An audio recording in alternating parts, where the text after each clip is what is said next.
मानते हो कि आज भी हमारे बीच में जो हमारा वो सुप्रीम है वो आया हुआ है? हाँ, वो तो सत्य बात है। भगवान भगवान तो आते ही है, तभी जाके तो ये सृष्टि का फिर से पुनर्गठन होता है। हर हर महादेव प्रिय बंधुओं, मैं आपका अपना उज्ज्वल सेरा गाँव। चलिए आज बात करेंगे। आज हमारे साथ कुछ युवा साथी हैं जो कि हमारे ब्रह्मचारी हैं। तो सबसे पहले सर मैं आपका नाम जानना चाहूँगा। आपका नाम? सुनील।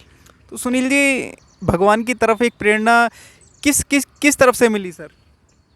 बचपन से हमारे अंदर आध्यात्म के संस्कार रहे हैं। माता पिता और गुरुजनों के बहुत एहसान रहे हैं ताकि हम आध्यात्म की धरा पे चल सकें, और इस उम्र में ही अध्यात्म किया जाता है। तो जिस तरीके से सनातन बात है, लेकिन आज मैं अगर अध्यात्म की बात करूँ तो आज जैसे कि हमारी जो संस्कृति है वो विलुप्त होती जा रही है। जैसे गाय हो गई, गंगा हो गई, गीता हो गई, गायत्री हो गई, ये इसके बारे में आप क्या कहना चाहोगे?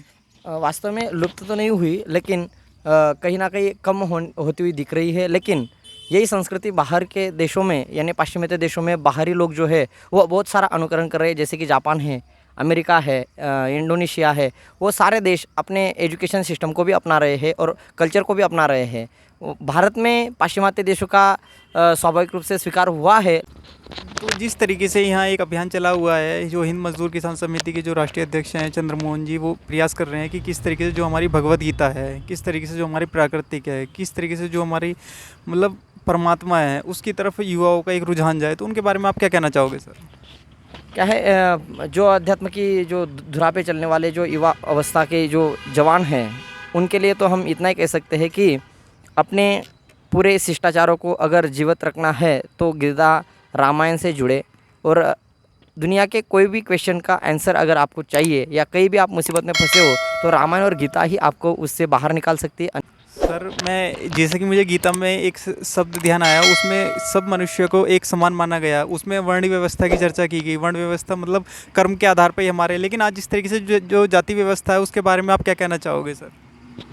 जातीय व्यवस्था जो है वो अपने अपने पॉलिटिकल लीडर्स जो होते हैं वो अपने अपने वोटिंग बैंक के धुरा चलाने के लिए जातीय व्यवस्था को अपना विभाजित करते हैं। और कुछ पाश्चिमात्य देश का इसमें बहुत सारा षड्यंत्र है, क्योंकि इनको फुट डालो और राज्य करो। सर मैं अंत में बस आपसे ये पूछना चाहूँगा, जैसे एक भगवत गीता में एक श्री कृष्ण महाराज ने एक श्लोक है कि यदा यदा धर्मस्य ग्लानि भवति भारत है अभ्युत्थानम धर्मस्य तदात्मानं सृजाम्यहम्, कि जब जब इस धरा पे धर्म की हानि होगी तब तब मैं इस पृथ्वी पे जन्म लूँगा। तो क्या आप मानते हो कि आज भी हमारे बीच में जो हमारा वो सुप्रीम है वो आया हुआ है? हाँ, वो तो सत्य बात है।